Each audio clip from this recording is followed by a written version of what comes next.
Very good, Candace. Thank you for the introduction and for everyone who's attending. I think we're ready to get going. Thank you. Okay, great. So Matt, I am going to kick it off with you. All right, great. Thank you so much. Those of you who don't know me, my name is Matt. I'm an aide to Congressman Richard Neal, and I will briefly kind of go over the top lines on what was in the $900 billion stimulus package that was passed on top of the omnibus spending bill in late December and signed by the president. I'll do my best to keep it brief. I'll do my best to answer any of your questions. But I will say it was a 5,000 page document.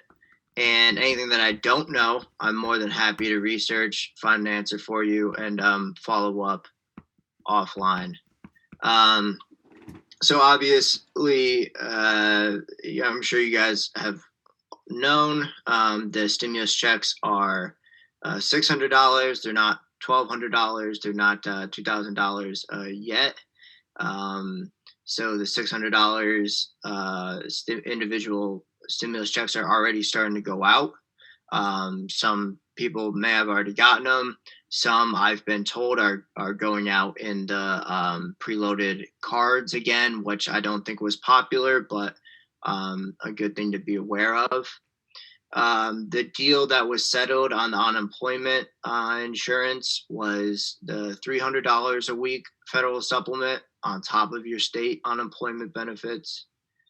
They've also extended benefits through the pandemic unemployment assistance. That's the thing that got the gig workers, independent contractors that weren't qualified for state unemployment, and that's extended through 11 weeks.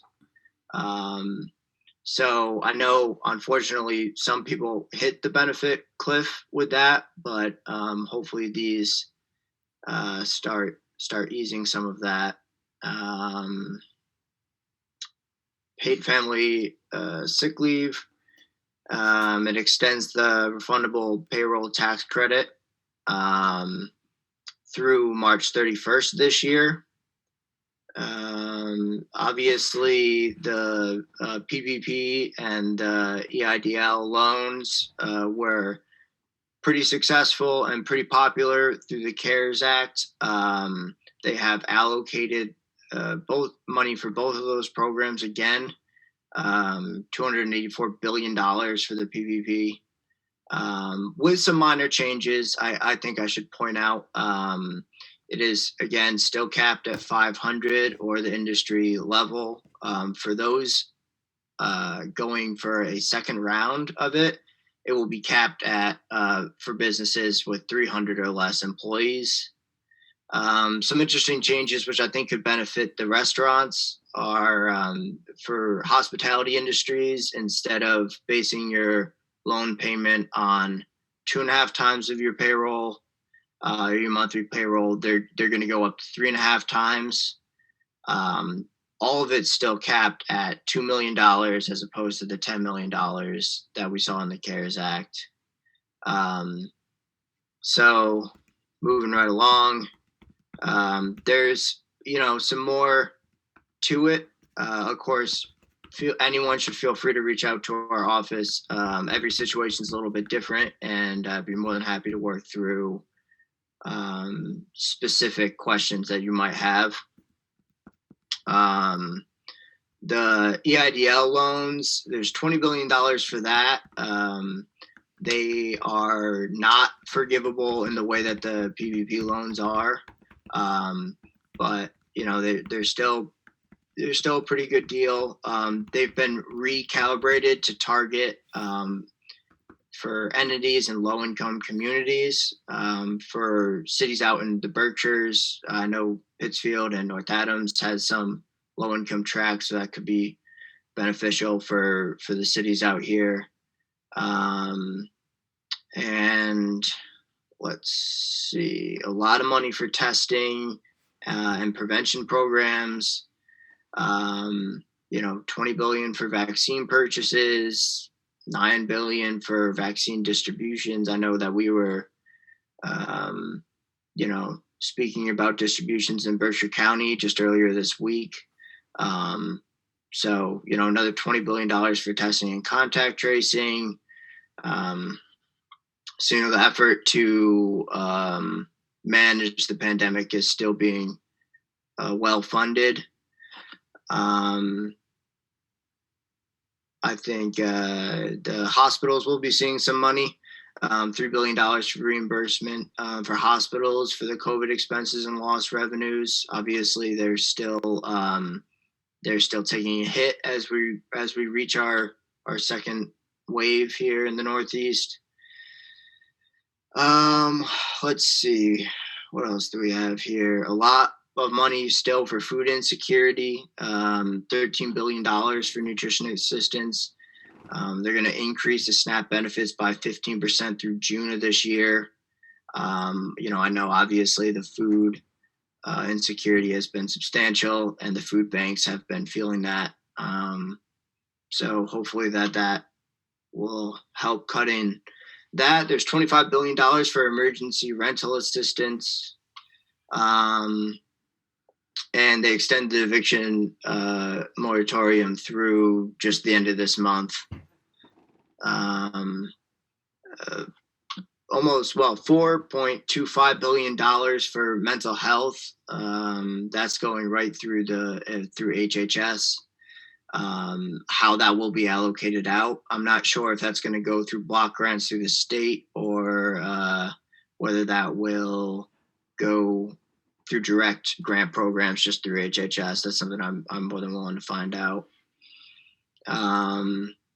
So yeah, I mean, what else can I talk about here? Oh, the employee retention tax credit has been extended.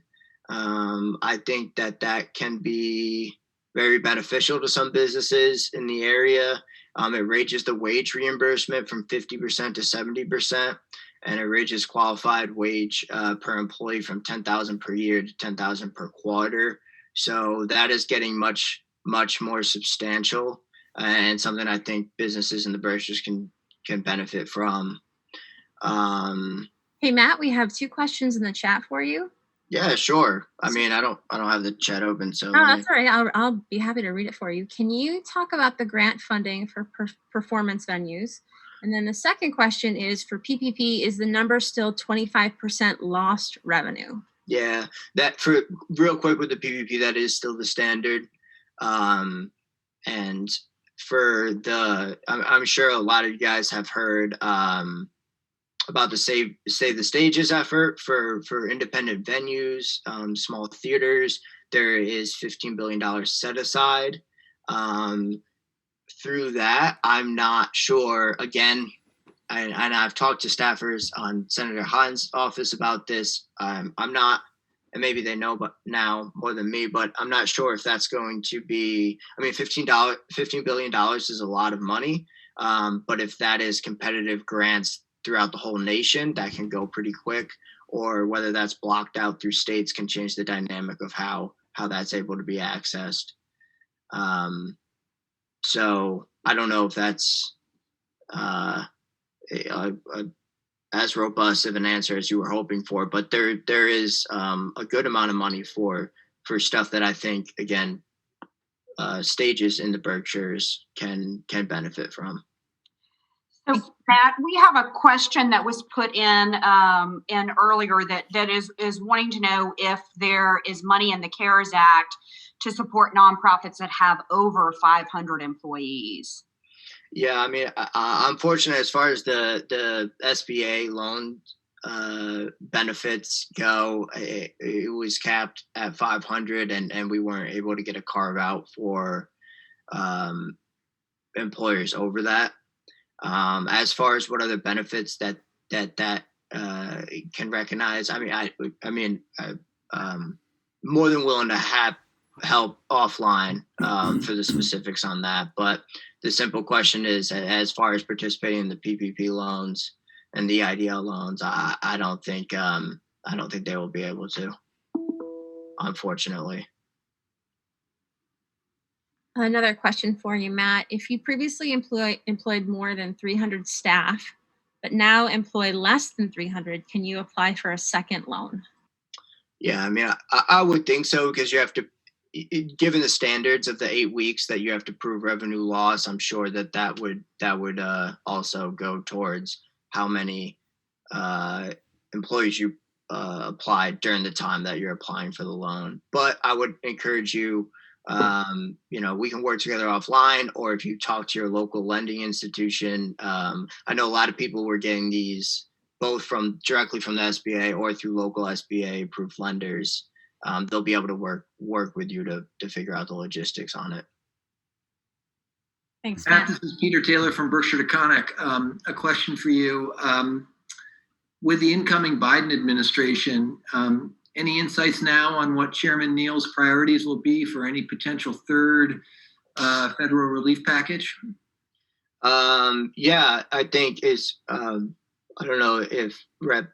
Smitty is on the line, but he was speaking with Smitty just this morning about the potential of a $2,000 stimulus check going out.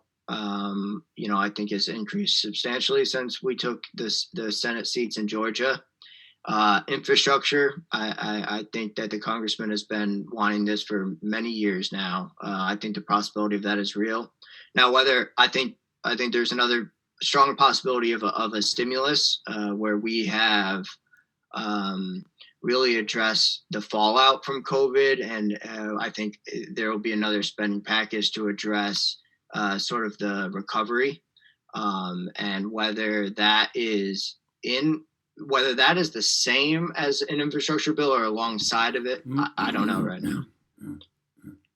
So I think there's more possibilities for spending, and yeah, I think that's a very legitimate possibility.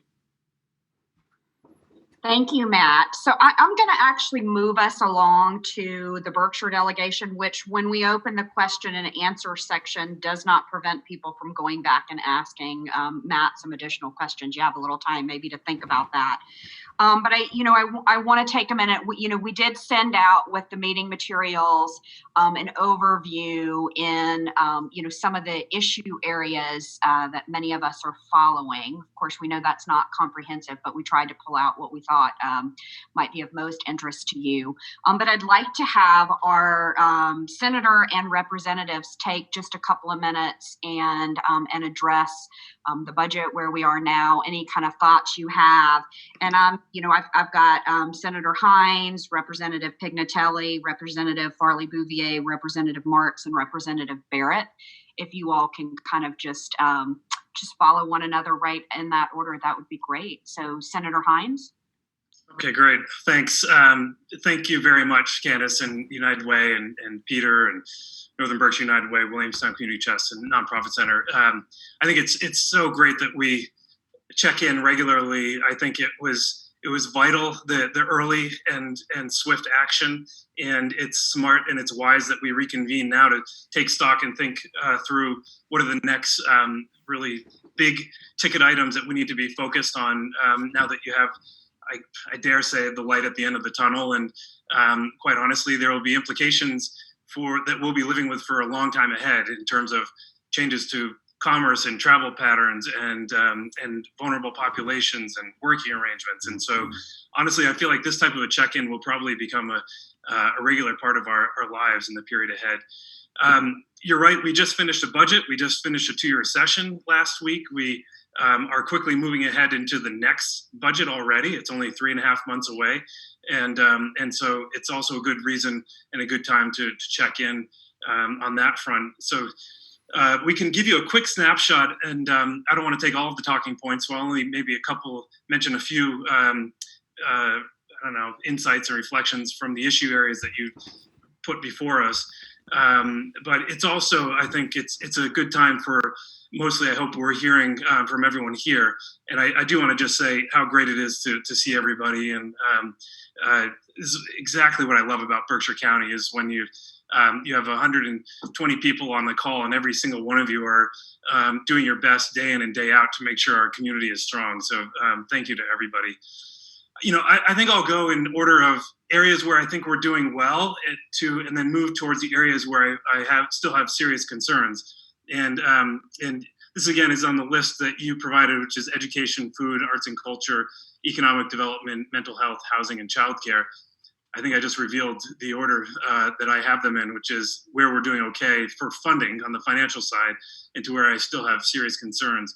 The education piece, the reason I say that is the federal stimulus bill just added 735 million. And we knew that going into our own budget. And so the federal stimulus has been huge, 193 right out of the gates. Now the 735 million, the state did 184 million per pupil. Our budget overall was 107, basically inflation over last year's budget. And so you get this sense of, and the educators on the line will probably tell me otherwise. I see we have two college presidents too. Great to see you both. There's a sense that given the challenges of in-person and not person, there is a need for more funding, and let's hope that we have what we need. So that's my very quick summary there. Food, we doubled last year's healthy incentives program and increased MEFAP emergency food, but so that went from up to 30 million, so an additional 10. I think the answer to a lot of these is, how does this all translate locally? And so I think it's important that we hear from everyone. Do we need to take another swipe? Is that woefully underfunded? And so that's clearly a big concern. Arts and culture, we've been working very heavily on, just because we've had, not only is it such a big part of our economy, adding tourism, but to have such a blow during the summer. So we've had an additional 10 million added to our economic relief at the state level for cultural organizations. Some of it was just announced. A cultural facilities fund is being expanded. The economic development bond bill that we just did last week includes more, including for tourist destinations. So there's a bit there. You can always do more, but it feels like we tried to plug some of the gaps there in a meaningful way. Economic development. This really is in the category for me of, how does it translate locally? At the state level, there was just the announcement for over 600 million through the Mass Growth Capital Corporation. We also did a 250,000 that I was able to get in a supplemental budget that Laura and Tom at BRPC were managing. And I think they'll be the first to tell you, great, we got 250,000 for small grants. And the demand was more than double that for asks. So the demand is really there. I think it speaks to the need for the education piece, so making sure people know about the MGCC. And we did a state PPP version last week, which is much smaller. It's 30 million, but making sure that everyone out here is aware of that. I'm just going to wrap up the last three in saying mental health, housing, and childcare. I still have pretty big concerns. I don't think we did what we needed to do in any of those. And housing, for example, sure, we increased RAF, so rental assistance for families in transition, but the numbers are scary, and so I think that speaks to an area where we could collectively lock arms. Childcare would be another one, and of course mental health. We really at the state level moderate increases, and so I have some serious concerns there. So that's my quick snapshot, and I look forward to hearing my colleagues. All right, thanks very much, Candace, and thanks everybody for joining us. I'm sorry we're out of time. No, I just want to quickly add on to Matt Rusted. I did have a long conversation with Congressman Neal this morning about the next round, or rounds, plural. And I'm very optimistic, and I think he is as well, especially in light of the results of the Georgia Senate races. Clearly, the Democrats have control of the House and the Senate, and clearly in 9 long days, unfortunately, we'll have a Democrat in the White House that's somewhat stable. But I think there's going to be a couple of rounds. I think there's going to be, it may be one round, but there's going to be components to it. I think we're going to see some real money getting into the pockets of people who need it the most. I think that $2,000 conversation is going to be really legitimate this time around. I asked them very selfishly. I mean, I think we in the delegation have done a good job with this budget this year. We had a delayed budget that was intentional, and I think we got criticized for that, going with the 1/12 budgets until the end of the year. I think that is going to pay huge dividends for us going forward. And I think unless the wheels really fall off, I think we're going to be avoiding any gubernatorial 9C cuts. So that's a good thing going in. But getting the economy going again, I think, is critically important. So I asked the congressman, will money be coming to the states as well? Because as you all have struggled, we have lost about $3.5 or $4 billion ourselves of revenue. That's why our delay in the budget getting established was really why we delayed it. I think he's optimistic some monies will come to the state, which will then filter out to the agencies, many of which are on this call here today. And then I think a real big one that Matt touched on is the infrastructure. This has been talked about for several years now, and I really believe that's going to jumpstart the economy by getting people back to work. Having a job is the greatest social program we could ever have. Getting people back to work is going to be priority number one for all of us, not only on this call, but in the legislature. And as I said on our last call, I am still very bullish on the Berkshires, although it's going to be a challenge. 21 is going to be a challenging year. The delegation had a call with the hospital earlier today about the slow pace of the vaccine being distributed. The sooner we get vaccines in people's arms in the Berkshires, the sooner we can start planning for hopefully a more normal summer trade of travel and tourism and culture and the arts. So I'm very optimistic, but working together with all of you and the delegation, I'm really, I'll say again, bullish on the Berkshires, and I think we're heading in the right direction, but we can't let our guard down. We need to remain vigilant. I think some folks have gotten sloppy, which is an example of our numbers going up. We're experiencing numbers higher today than we were back in March, April, and May.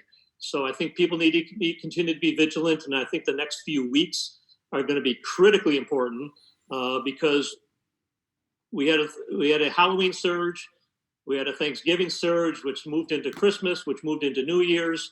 We're starting to feel that all right now and have for the last couple of weeks. But the next 2 to 3 weeks, I think, are going to be a real litmus test of how quickly the Berkshires will come out of this. So I'm keeping my fingers crossed that we'll continue to be vigilant and do what we need to do. And sadly, for all of us elected officials, having to meet and greet people like this right now is very frustrating. But it's what we all need to do for the next couple of months. And then hopefully we'll get back to some normal. But I look forward to some dialogue back and forth with you folks today. And I'll leave it at that for right now. Thank you very much. Thank you, Representative Pignatelli. There's a question in the chat. I just want to make sure we don't lose it. So the question, there's two now, actually. The biggest impact for mental health is changing the reimbursement structure. And the question is, what are you all doing to affect change? The second one is, do you have dates on the timing and location of vaccines for those who are not in healthcare in the front line? Yeah, the first responders, EMTs, and firemen, policemen, I think they're being injected this week, if not next week. I think the next step will be congregate homes, like Berkshire Meadows, the nursing homes, assisted living centers. Hopefully, I see Ken Singh around there. Hopefully, BCR. That'll be the next round. And then we're trying to really advocate, and the delegation has been really locked at the arms on this, to encourage DPH to get us our fair share of vaccines, give us the ability to administer them ourselves so we're not fragmented. We're small in numbers in the Berkshires, but as far as we're concerned, there's an awful lot of people that need this vaccine, so let's get it done.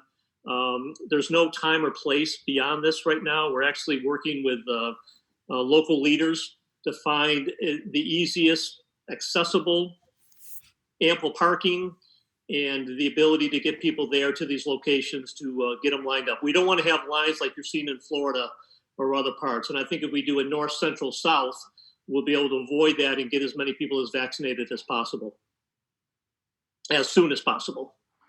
Thank you. Rep. Yeah, and I'll follow up with this next question. It's asking what measures will we take to encourage people to get the vaccine. You know, at this point, our when I say our, it's collective, all of us, right? Our goal is to get as many vaccines as many arms as we can. And what we're finding with the populations that have so far been eligible, in every one of those populations, from, you know, hospital, people working at the hospital, people working in the nursing homes, there is some percentage of people that are hesitant. And then there's a significant percentage of that once they see other people doing it, they feel more comfortable and they get that vaccine. So I think we're going to continue to see that. But I also, you know, we're also really clear that the goal is to get as many people vaccinated as possible. And that's going to take a lot of work. And I know that it's not just the vaccine in the arm, but there's a lot of logistics that go around with that. And all of that is important to make sure that it runs smoothly. A smooth running of the rolling out the vaccines will help to engender confidence, right, in the whole process, which means that more people will feel comfortable getting the vaccine. So I'm going to pivot back to the budget, if that's okay, and just highlight a couple of things. And I'm going to kind of go where Adam left off and talk about early ed. So to me, child care and early education should have been at the very center of the reopening that happened, those discussions that happened in the spring and early summer. And we have to remember that childcare and early ed now is even more integrated with out of school care, right? Because so many kids are not in the classroom. One point it was because it wasn't their day or their morning to be in school. And now so many people are, you know, kids are learning remotely anyway. But those centers need to be supported in so many different ways. And what we find in, you know, if we think education in the state of Massachusetts, and we often call it the home rule state, right? Like every municipality has their own system of education, right? But childcare is like 10 times more difficult and more complicated than that, because you have home daycare providers, you have center-based, you have all different kinds of center-based, and there's no system for it. So it's been really very difficult. And those who are providing care are unbelievable heroes. And without their dedication to their work, people wouldn't be able to go to school, to be able to go to work. What we know, like we know anecdotally, we also know by data, is that women are significantly more disproportionately impacted by this pandemic than men. Why? Because they're staying home to take care of their children, to make sure they get through school, and they're trying to work. And sometimes it's working, and sometimes it's just not working.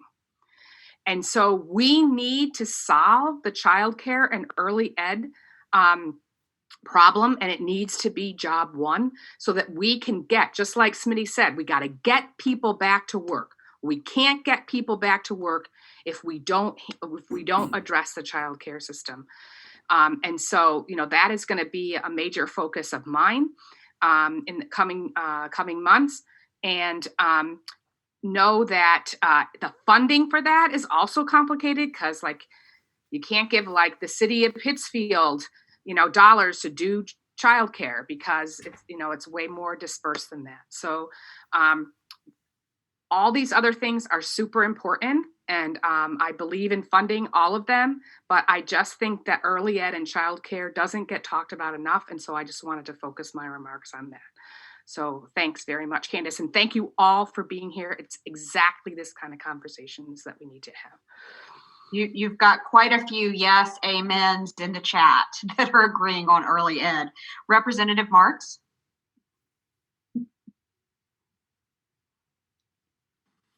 Hi, can you hear me? I'm here.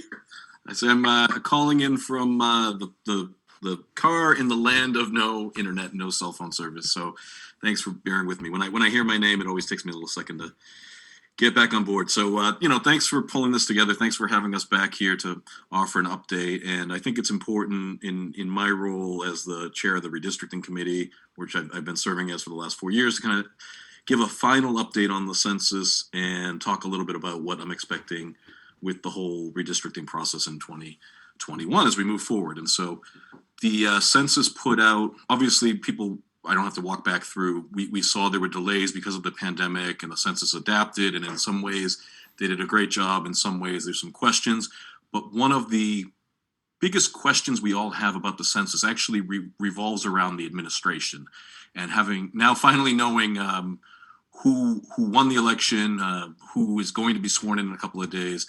The census, how that's going to be reported, is going to be affected because the outgoing president had some plans for reporting numbers that were probably not actually going to be accurate. He was looking to kind of skew the numbers and I'm going to say really bluntly and act in a discriminatory manner against residents of this country. And in Article 1, Section 2, Clause 3 of the Constitution, which in 1787 called for this census process, it calls for a counting of every person in this country, plain and simple. And so the good news is the census recognized what was happening when they realized that Biden had won the election.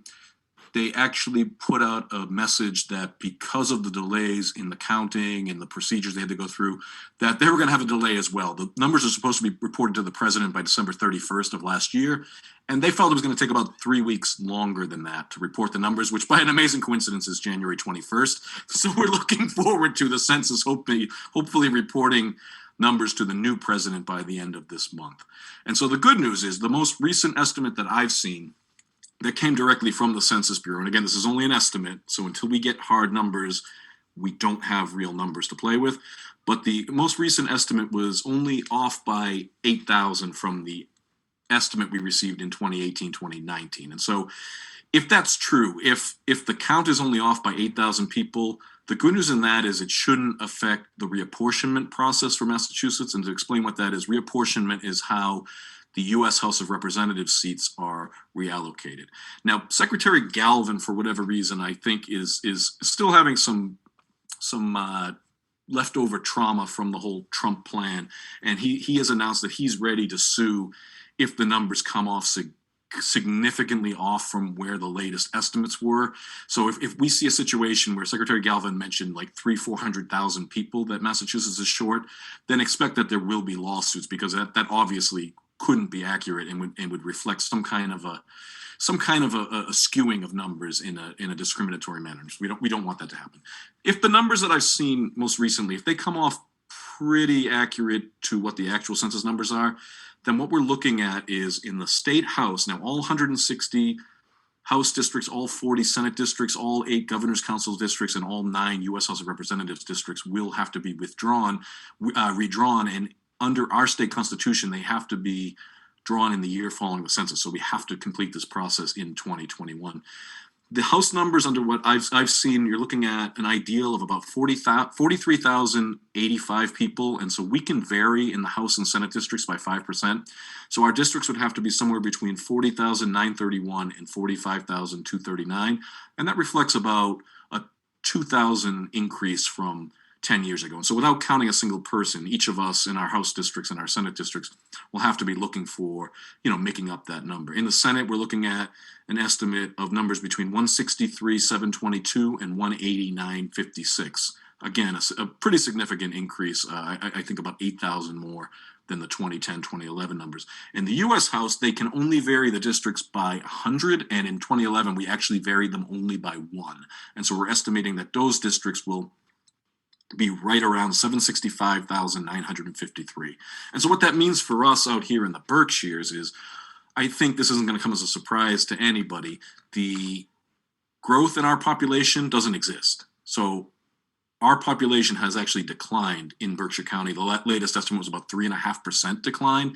And when you throw in the rest of Western Massachusetts, every sector of Western Massachusetts is either in decline or very slow growth. There's some areas where there's very slow growth, but well under the state average. The state average was estimated at about 5%. And I don't think anywhere in Western Mass is doing better than like 2%. And so that means these districts that each of us have to represent and get around to our constituents are going to get larger. And I feel bad. I see Senator Hines. He's not shaking his head, but I know what he's thinking. He represents 52 communities now. You know, how many more is that going to be? Congressman Neal is at 87 right now. You know, how big can some of these districts get? And it's something that we all have to think about as we move forward. Because now when these districts are law by the end of this year, they're going to be in place until 2030. But if these trends don't change over the next 10 years, you're talking about at some point it becomes unsustainable. At some point, half my district right now is Franklin County. At what point do I no longer serve as effectively a Berkshire County rep? And the same thing for Western Massachusetts.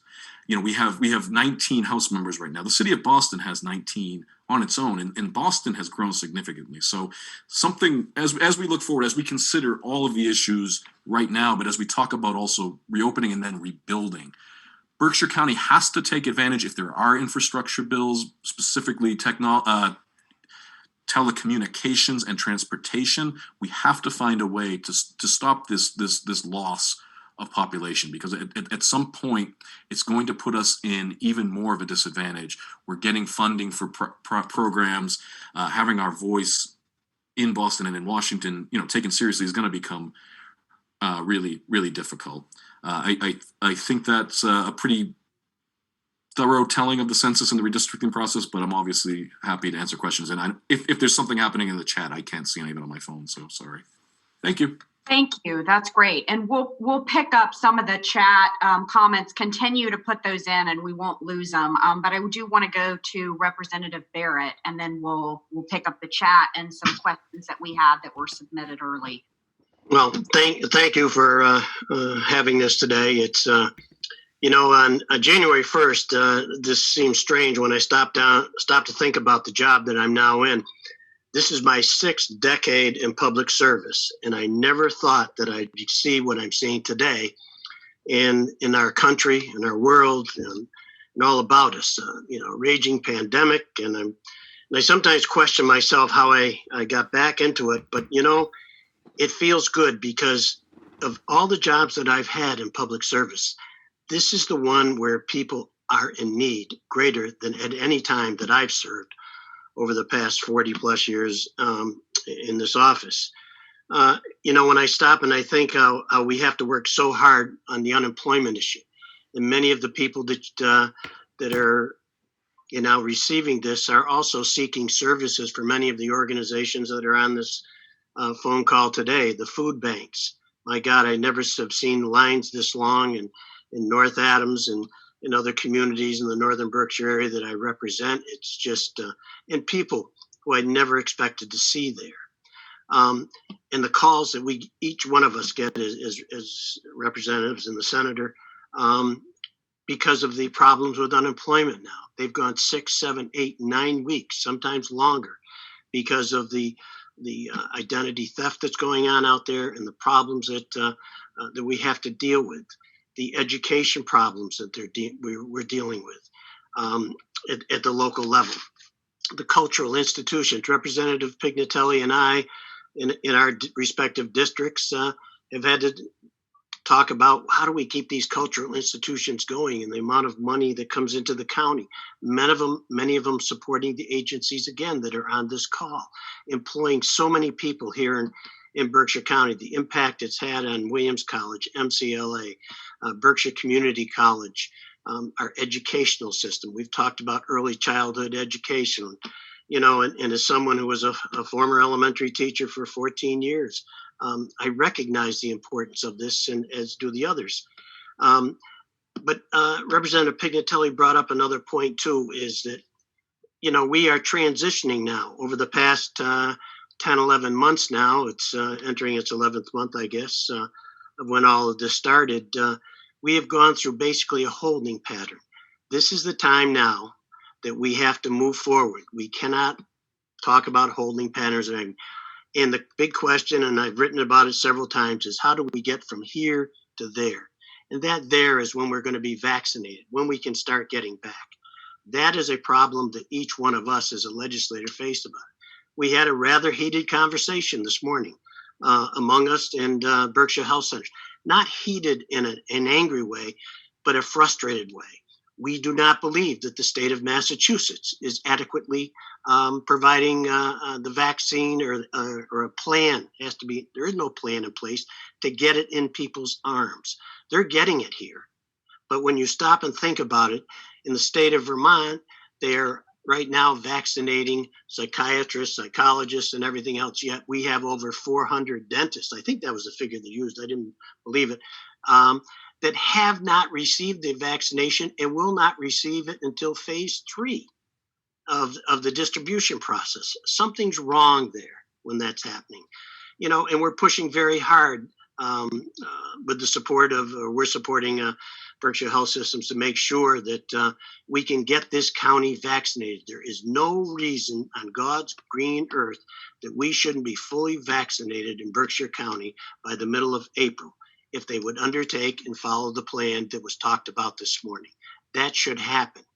We have seniors that are calling our office. When are we going to get vaccinated? We have teachers, we have grocery workers, we have everybody from all walks of life that are concerned. People calling, when's my unemployment check going to come? My mortgage is due. People who haven't paid their rent in months, what's going to happen there? These are situations I never thought that I would see. And then we see what happened in Washington last week in a disgrace. It's a very turbulent time. And you're on the front line. We're on the front line, but boy, you're really on the front line in the frustration that you must feel in dealing with all of these problems. Now more than ever, though, we have to walk the talk. We need strong leadership, and it has to come from your community. It has to come from the political community, and it has to come also from the religious community. And we've got to put it together. If not, we will not recover from this pandemic for more than a year and a half, 18 months, possibly longer. And it's critical. I know Matt touched upon it and Smitty touched upon it. If we don't get a real stimulus package and get it soon and out into our economy to rejuvenate it, that's even going to cause greater harm to us. And I'll tell you another thing too that we found out during this entire situation with the COVID and other related issues is that we don't have a decent broadband service in this county. The state of Massachusetts has spent over $120 million to bring out the middle mile and the last mile and this mile and that mile. And guess what? Every day that's gone by, we've gone further and further behind. People have lost jobs because of that, because they cannot get decent broadband service. So these are things that are very important to all of us as we work our way through it. But now we've been in a holding pattern. No longer. We have to be prepared when we come out of this holding pattern. Hopefully by the beginning of summer, hopefully we'll all be vaccinated to move ahead.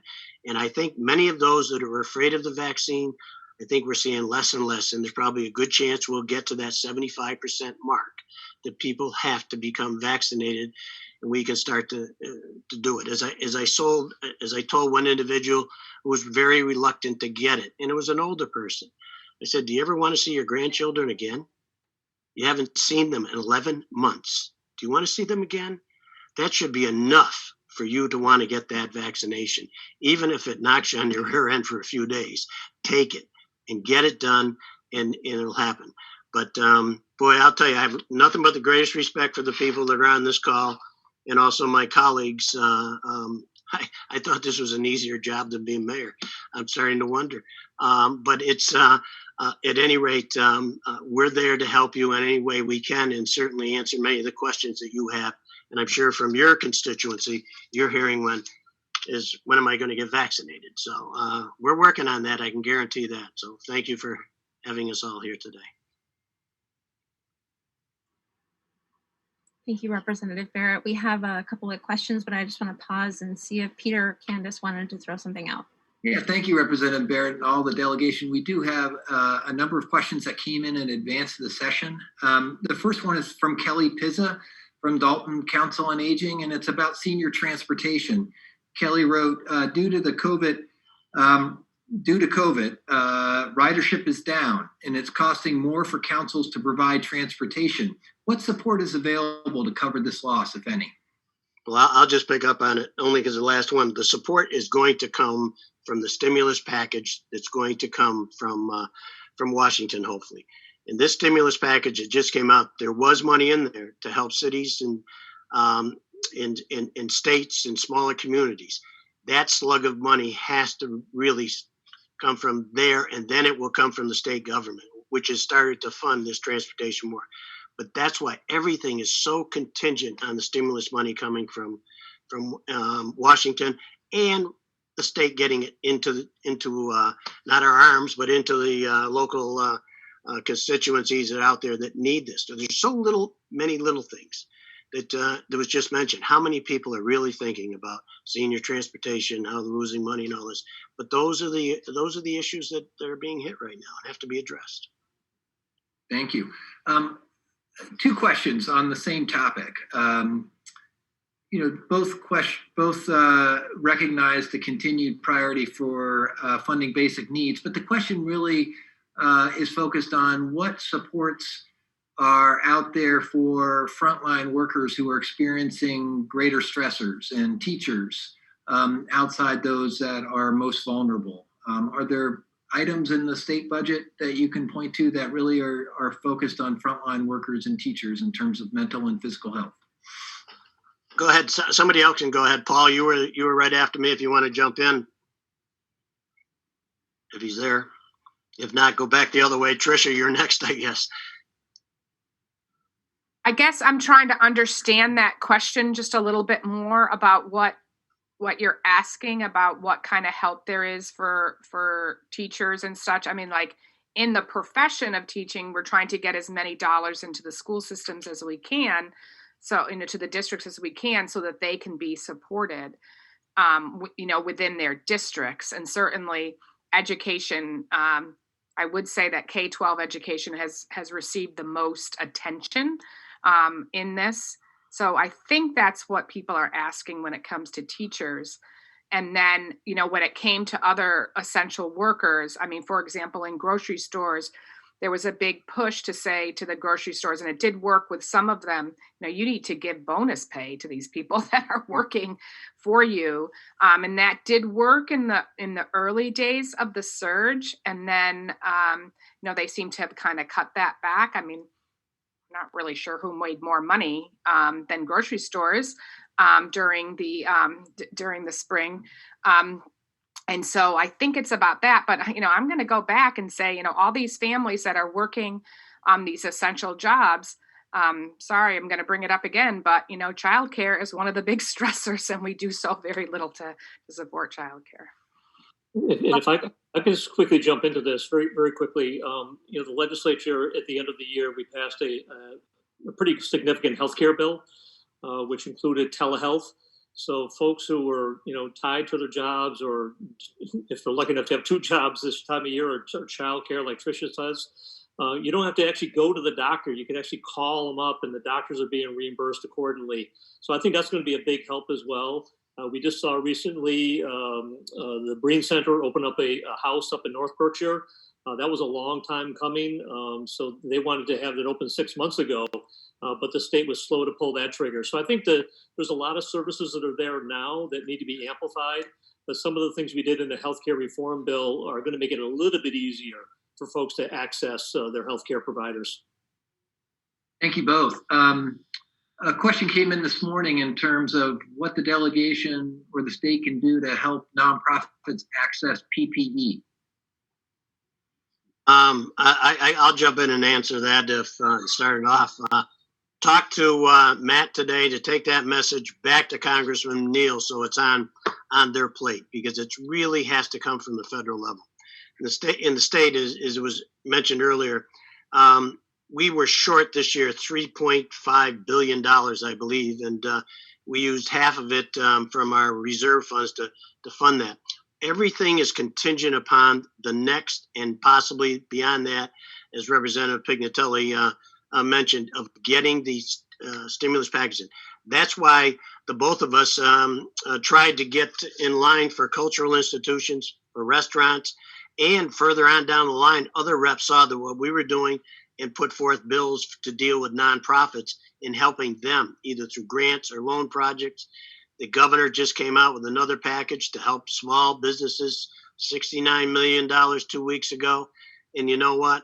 They're not really talking about the nonprofits and how they're making the decisions that they're making. They really have been negligent in that area. But other representatives have jumped up and started putting a program in place. If the stimulus money comes through, hopefully the governor will take that legislation and fund it, and then get money back in assistance to the nonprofits that are out there. Nonprofits from all areas, not just cultural institutions, but the food pantries, Berkshire Mental Health, any of those that are in need for it.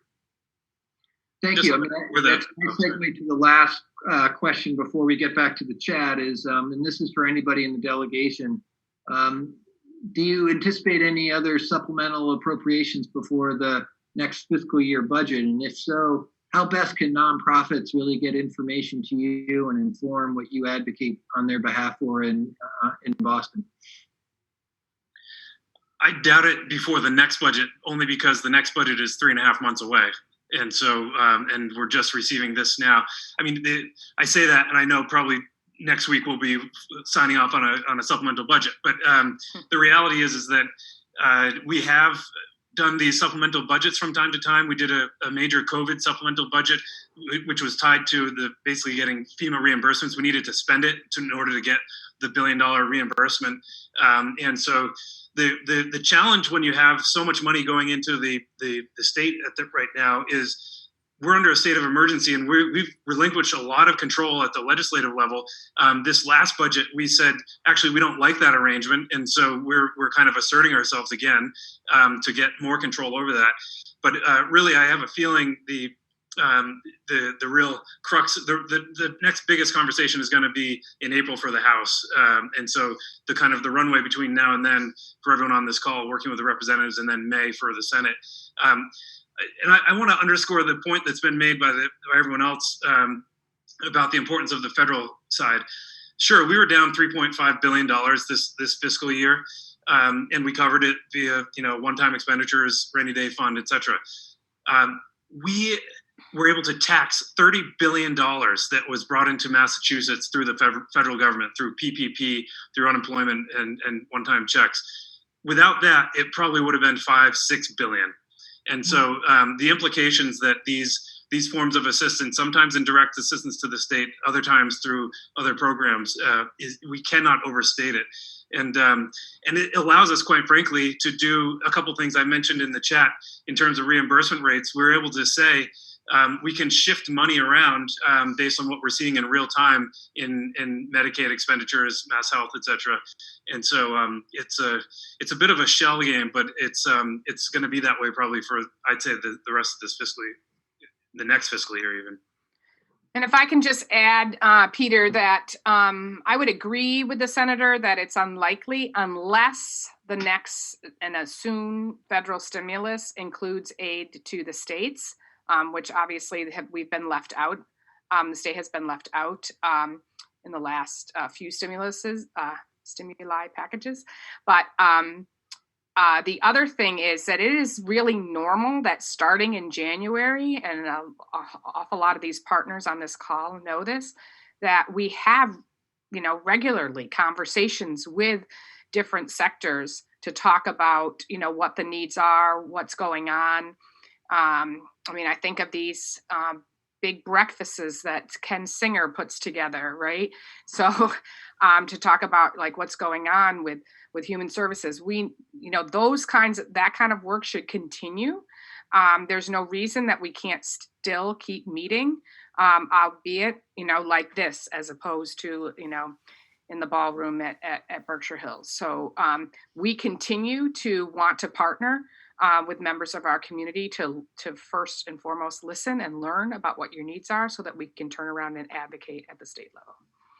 Yeah, and just following up on what Tricia said, that on the stimulus money again, the governor just released $69 million, I believe, 2 weeks ago. He couldn't release it, even though he had the program ready to go. He couldn't release it until the stimulus money came in. And I think you're going to see a lot of it happening now. Will there be a supplemental budget? No. Will there be appropriations or recommendations or whatever coming out of the administration? Yes. They will be doing programs. Hopefully they will do programs, and we will be advocating for it, that will benefit the nonprofits, especially the in counties like Berkshire that they're in such need. The nonprofits are in need. So I can see a package coming out from the governor's office if the stimulus money comes there. It's going to address the question of funding for nonprofits. And just quickly, keep in mind, folks, that the governor's budget, his own budget, House 1, comes out in the next 2 or 3 weeks. So that'll give us all a pretty good idea of what he foresees as the revenue drivers and the budget picture for the next 18 months. So then it comes to the legislature to do the work, but we'll at least have an outline of the governor's thoughts in the next couple of weeks, probably by the end of this month. So I want to pull a couple of comments up from the chat, and then, I think we can open it up and see if people have any sort of live comments they want to make. But just a couple of things to pull up. I know Kelly Marion and Ann Nemitz were, really appreciative. I think the efforts on behalf of childcare. There's a call saying we really need to look and make sure vaccines are getting to our teachers. I think there still continues to be expressed in the chat, some concern about internet speed and accessibility and the impact that has on our students that are by and large learning remotely. We did have one question with regards to the childcare space that was asking about whether a childcare stipend would be helpful, that would enable parents to be able to work. Kind of the articulation that some childcare facilities may need infrastructure dollars to be able to serve the number of kids and the health guidance that we have around how many can be in a space, and also a question about tutors. So I don't know if any of our elected officials want to speak to any of that. Well, I'm happy to jump in there, and I'll say yes. Like, all these things are necessary, and it's conversations with the providers, advocating and like really drilling down to say what the needs are. And then us as a collective going to the state and say, this is what we need in Berkshire County.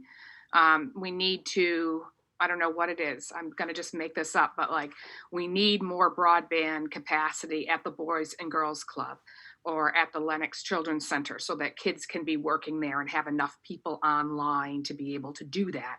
Or whatever the needs are, we need to be able to really understand them as a collective so that we can get the funding necessary to be able to provide that funding. So this is what we do best in the Berkshires, is come together and bring all those individual needs into a collective and advocate for it. So yes, and please, let's keep working together to make sure we can advocate for those.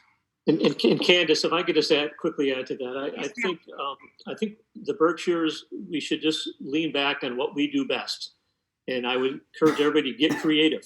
We got to think very differently during this time and over the next year or so. Adam and I, we worked very hard. There was a business in South Berkshire County that was having daycare issues. They were on the front lines of this pandemic vaccine. They opened up their own daycare. So they got creative. That's something they didn't want to do, but they were almost forced to do it so their employees could actually get to work. They could not work from home doing the work that they were doing. So I think I would encourage you all, let's get creative. Think very differently than you ever have before. I look at what some of the theaters, Berkshire Theater and Barrington Stage did this year. They probably didn't make a plug nickel of profit, but they got creative and they delivered a service that we also desperately needed. So whether it be childcare or remote learning. We just have to get creative and think outside the box. And that's how we're going to survive this initial last phase, hopefully, of this virus. We have a question about the, from the diaper project, about the status of diaper waiver for low income people. Smitty, you're the guy on this one. I've never been told so. I'm the diaper guy, but we file a bill to have diapers become a benefit through the programs that we have. We got a lot of traction this year. I think it's a bill that we'll file again this year. We can build that coalition. I'm just amazed. My kids are older now, and I didn't realize how expensive diapers are on a monthly basis. So this is a benefit that we have to try to deal with and recognize. That's an additional expense that, it's got to be covered. So I hope we can build a bigger coalition than we did this past session, which was bigger than the previous one. But this is something we definitely have to pay attention to. Looks like we have another question about the broadband expansion committee. Is there already an existing committee? Let me jump in on this because I love to talk about my favorite company, Charter, Spectrum, whatever they call themselves these days. There isn't a committee, but each community has more power than legislators do in that they are the issuing authority for broadband licenses and things like that. And we have, in my office anyway, have just had a terrible time with the communities that I represent, getting them to put in hotspots for kids so it's closer to their homes. Very difficult to do. Have not received a lot of cooperation from the Mass Broadband Institute, of which the taxpayers basically have paid for all of it, if nothing else. And it is a big issue when you see people or kids having to go down to at night. They wanted them to go down to the local Cumberland farms, and they would put up a hotspot there instead of going up their road a little bit or trying to be as helpful as possible. All I can tell you is in the last year, Spectrum stock went down to 300 and something a year ago when the pandemic came out. I think it's close to $700 now a share, and they can't come up with money to help communities with it. Every community should be demanding, whether you're a mayor, a selectman, a manager, demanding that Spectrum make available hotspots in the community, makes available laptops available for the kids there. Those are the types of things that they should be doing. Instead, they'll put on Showtime for a month for people. I mean, they have done nothing as far as I'm concerned in this entire pandemic. And I'm glad whoever asked that question has now got my blood pressure up because they have been an absolute failure in this entire thing. And I just wish that the local communities and the leaders who run them would call them in, call them before a city council, call them before a selectman, Zoom them in, whatever they have to do, because they should be ashamed of themselves for what they've done. Broadband, and last year I got $2 million in the budget to do a study in Berkshire County, how Berkshire County can create its own broadband service and determine what the cost is going to be. That's the future out here. And we have to understand it. We're not going to have a major highway in. We're not going to have an east-west railroad in our lifetime, probably. So we have to get on the information highway. And it's not happening out here. And the lines are there. But last year alone, the utility companies charged nearly $50 million. The telephone company and electric companies, just in pole replacements in those individual communities. Many of those poles have been sitting there for 50, 60 years, and and they had to replace it as though it was a new one. So it's just a travesty of what's gone out here, and it just angers me because it's hurting the kids. It's hurting the teachers, and those are the people that are needed, and it's hurting our economy badly too. Well, if I could add, it's probably hurting Paul Mark too. He's probably in his car. Paul Mark. trying to get a broadband connection. But I would echo everything the Rep. Barrett just said. What's frustrating with Spectrum to me is if you get on their website right now, or you see the commercials, you can pay for faster speeds. They never have to go to your house to do it. So they clearly have the capabilities of doing it. I've encouraged the governor, it's fallen on deaf ears, through an executive order to mandate these Verizon, Spectrum, whatever your cable or phone provider is, give you the fastest speeds possible. I'm doing fine until you get 2 or 3 people in your household and everything slows down. But I can get on the Spectrum website and pay an extra $50 for faster speeds. They never come to my house, but they've got the capabilities. Damn it all, let's do it. Thank you again to the delegation.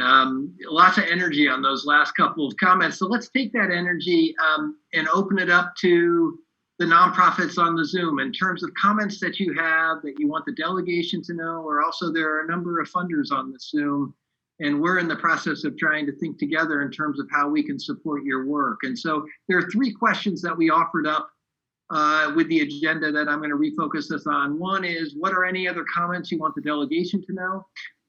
What are some emerging gaps that you're seeing that are not covered by government resources? And then the third framing question is, any suggestions, insights on collaborative strategies that we might consider together to help address gaps that you're seeing in your work? And so those are the 3 questions. And I'm just going to first turn to Alana at Vim, because Alana had her hand up first, either in response to one of those questions or another comment. Alana, you're up. Thank you. And thank you to everybody. I have a few things and lots of thoughts, but I won't say them all.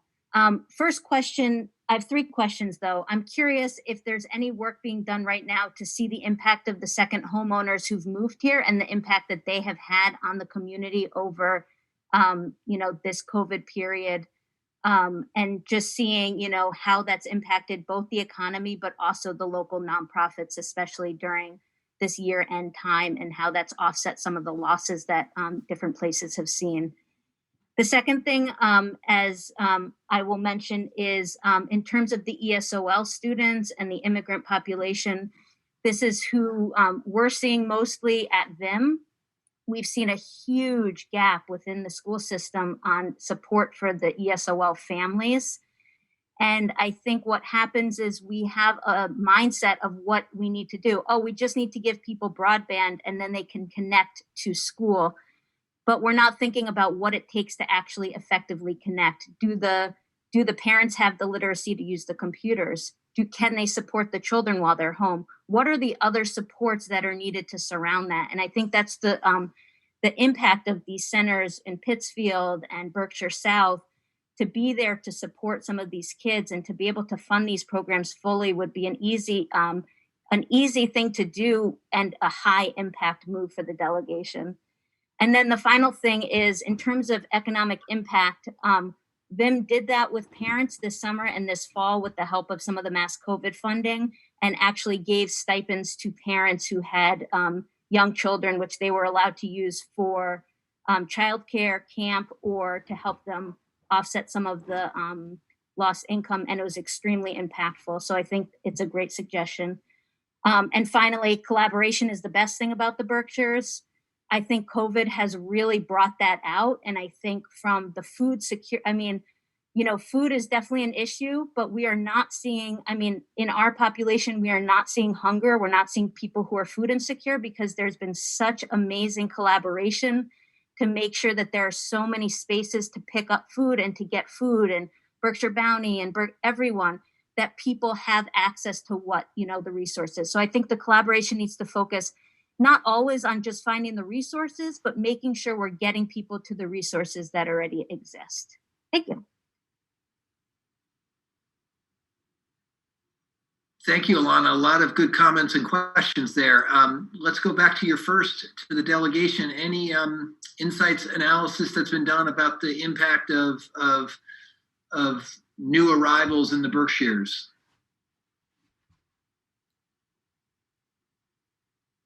I said I would actually be interested in the funders to see what they have found from the second homeowners or the new arrivals, to see if they've engaged with you. I think that would be our first indication.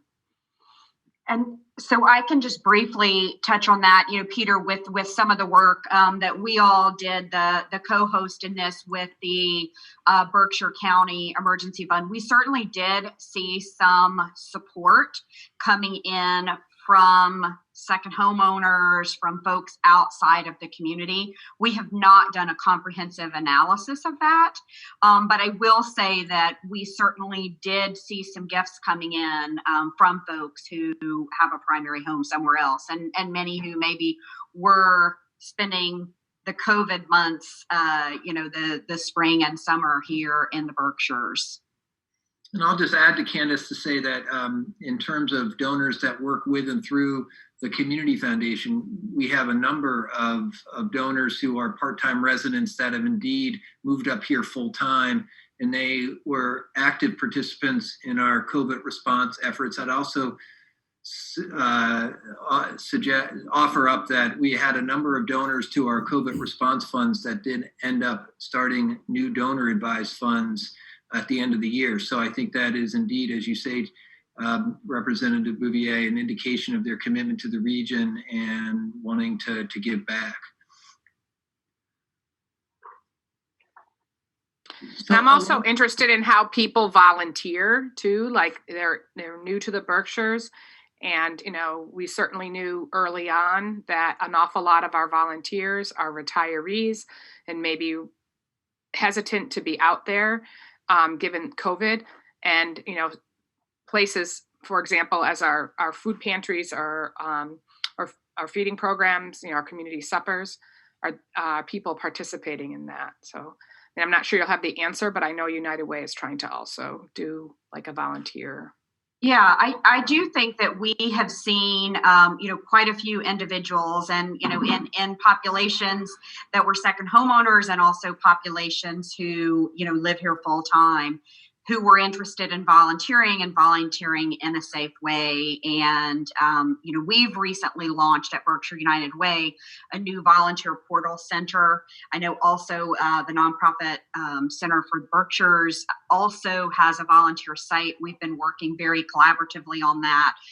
Just a shameless plug that on this coming weekend for Martin Luther King Day, we're going to have about 100 volunteers who are going to help us pack 19,000 pounds of food that will then be distributed on Monday, Martin Luther King Day. We're going to have about 1,000 bags that are going to be distributed throughout the county. So that will be a big volunteer effort, and you can go to berkshireunitedway.org to sign up. Wonderful example of people coming together. We've got a couple other participants with their hands up. Ken Singer. Yes, hi, thank you very much. A quick question for our delegation.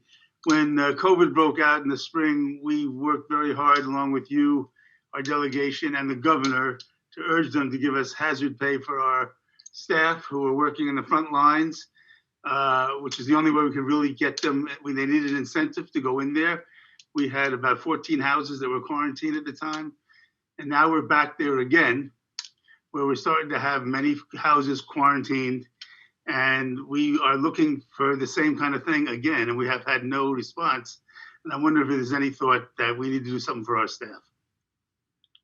So can I just let's be in touch so that we can collectively advocate for that? Because I think, to be honest, if I got to decide, instead of people who have not lost any income at all and, are making over $50,000, why are we getting stimulus checks? I think that money would be much better spent on hazard pay for people like your workers, for nursing home workers. We should be doing things to take care of low-income workers because that is how we are going to actually protect the public health, of all the individuals in our community. So I'm happy, and I'm sure the entire delegation would be happy to collectively advocate for that for you. Appreciate that, Tricia. I mean, we are spending a lot of money because we have to do it, whether we get reimbursed or not. That's the only way we can do it. And we're paying a ton of overtime. Just to give you an idea, about every payroll, about $25,000 overtime. I agree that we need to take another swipe at that because I actually filed an amendment in the last budget around hazard pay for EMS workers and got nowhere. And so the fact that we're experiencing this increase, and it's clearly time to do it again. Ilana, I want to make sure we answered your question. The ESOL, I mean, the vision for the funding to schools was for it's $225 per pupil to the school district, and so then they can react in their own needs. So maybe we speak with Peter Dillon and identify if there's a missing gap. I want to hold up how you drilled into where the challenge is. There's this professor at Harvard, Raj Chetty, who's I swear someday he's going to get the Nobel Prize in economics for big data, because he sheds a light on how do you get policies to work. And he essentially says it's not just a housing voucher program. You know, we've identified that the neighborhood that a kid grows up in is one of the big indicators. But it's not just creating a voucher program. It's also having somebody there who's going to assist somebody with the application and have the follow up. And that's when you see the impact. And it's often the missing piece in a policy. So I'm glad that you pointed that out in this instance. So. Absolutely essential. Caring adults, surrounding kids in communities, something also we do well here in the Berkshires. We've got Marie queued up to make a comment or a question, and while Marie is speaking, any final comments? We're ready for hands in the queue. Marie.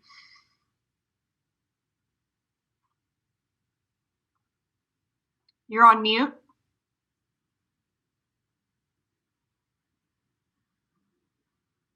Yeah, I'm Marie Rudden. I'm the head of the Berkshire Community Diaper Project. I just wanted to respond to the question about second homeowners now living up here, sometimes permanently, sometimes semi-permanently. We have 2 new board members who just moved up here, who had, second homes, but now they're here full time. And we've had a lot more donations from second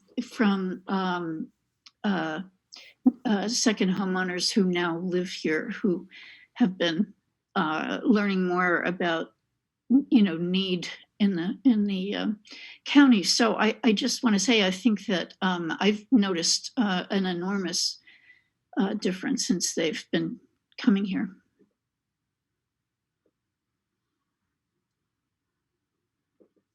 Thank you, Marie. Christina Wynn, anything from the chat to draw into the conversation?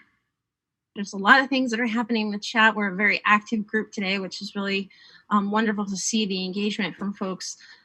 There are some questions of, I think, around hazard pay. I think we covered that. So thanks to the folks that have asked and those that have responded. There's a question I'd be interested in hearing about funders and how they can imagine encouraging, enabling collaborative initiatives to access funding for programs like food, childcare, for example. So a question to the group. Well, I think actually, there's a number of examples right now where there's a lot of collaborative strategies being used by nonprofits that have resulted in funding. I would turn to really the access to food and nutrition and some of the coalitions that have come together, especially in South County, that has resulted in, and I know philanthropy coming from the community foundation to support both the actual food going out into the community, but also the coordinating capacity necessary to make that work. So it's a good example and a real critical need in how nonprofits have come together and philanthropy has responded. So thank you for that question. And Candace, or other examples you want to hold up? Could I just jump in and just talk about food a little bit? I think what's happening in Berkshire County around food access is really very exciting. So in the legislature, like in the before times before this pandemic, there's a food systems caucus that started, and it was really around connecting growers, producers, including like fishermen and restaurants and farmers markets. But this caucus really pivoted extremely well to dealing with food access and food insecurity. And that then worked closely with the governor and his administration to get a lot of funding to our food banks, but also to how do we make it better when this whole thing is over. So there's a lot of funding around making things more sustainable. The easiest thing to talk about is cold storage, right? So funding these big refrigerators or freezers so that farmers can have access to cold storage so they can elongate their selling season, but then that provides access to food pantries and such. So I think it's really exciting to see how that we can bring the resources of the Berkshires to feeding people right here, because we know that that food is healthier. And if we really care, like if taking care of people and their health is what we really care about, we have to not just feed them, to feed them healthy food. It's critically important.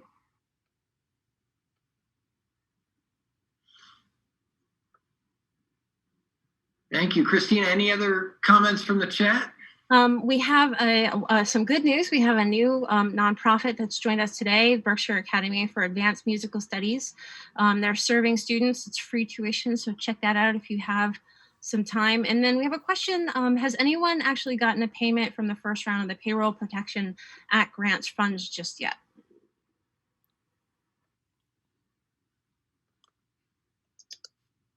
So I believe that question is has any nonprofits perhaps gotten authorization around recovery of, or not recovery, but forgiveness of the loans from the first Paycheck Protection Program? And I'm seeing some folks saying yes, that they have, that's been forgiven some time ago. So a couple hands up. Perfect. All right. So I think, Peter, if you want to close us out. Yeah, no, I just want to, this has been just a very lively, productive conversation, just what we intended when we designed this session. And I want to thank the delegation and Matt Russert for being here today. Your leadership is so important and your advocacy really makes a difference here in Berkshire County. So thank you for sharing your afternoon with us. I also want to thank my colleague, Candace Winkler, and everyone on the Berkshire Funders Roundtable in terms of their assistance in designing and implementing this session, especially Candace and her team for your coordination for today. And lastly, I just want to thank the nonprofits in the forum today. Your work has just been absolutely extraordinary since the leading edge of this crisis in Berkshire County. And the Berkshire Funders Roundtable has just been amazed and heartened by the collective response of the nonprofit sector and our ability as representatives of the philanthropy community to be able to bring some resources to you so you can do your good work as you have since March. So thank you for your hard work, dedication, and commitment to your missions. I thought I'd leave you with some resources that are available to you that might help you in your work. And I'm going to try to share my screen really quickly with those. Can you all see my screen? Yes. All right. So I just wanted to share some resources. First, the Community Foundation has joined with 14 other community foundations across the state to bring together resources to help you as organizations respond to the challenges you're facing due to the changes in your operating environments in terms of the pressure points that you're facing around fundraising and operations and looking at your internal systems and supports that you need to be able to carry out your mission. And so every month for the next 6 months, we're going to be offering together the Coalition of Community Foundations 4 to 5 programs that have been identified you first through surveys and then through other means in terms of what is keeping you up at night. And so this slide shares the programs that are being offered into February. We also have pulled together a group of funders in Berkshire County to fund organization level technical assistance. And so if you attend one of these education programs, or if you have a pressing issue that you need outside consulting support, a pooled fund has come together to support technical assistance from the New York Council of Nonprofits that has a consulting arm to their operations. And so we'll be looking for those that have participated in the virtual offerings, but also other inquiries that come in because the New York Council of Nonprofits has resources available to help you one-on-one through those challenges. The last item on this slide is really holding up an existing program of Berkshire Taconic Community Foundation. That is the Neighbor to Neighbor program. We have a hardworking network of over a dozen organizations in Berkshire County that are on the front lines. And we have resources that we have pulled together from our donor community to help those nonprofits provide individual assistance to those that are most vulnerable. We're fortunate that in this year's state budget, there was $10 million that is being allocated through community foundations to help those most vulnerable, especially immigrant families that do not have access to all the government benefits. And we are allocating that $350,000 that came from the state through our neighbor-to-neighbor partners. So thank you to the delegation for making that those additional resources available. So with that, I'm going to close today just by thanking you again for your work. There are a number of funders on the call here today, and we intentionally have been listening to your comments and your questions to try to think about what comes next for us in terms of trying to fill some of those gaps and some of the needs that you identified.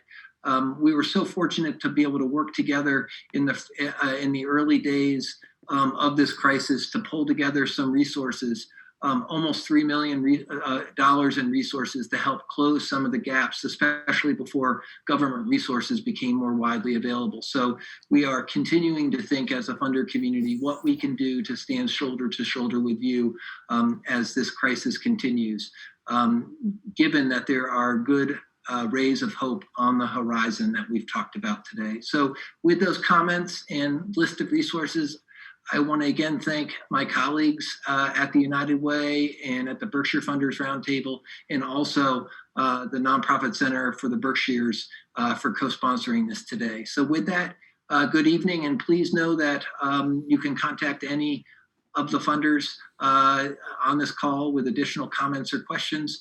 As well, I know the delegation would welcome your communication as well. So with that, good evening, and thank you. Thank you. Thank you. Thanks, everyone. Thank you so much.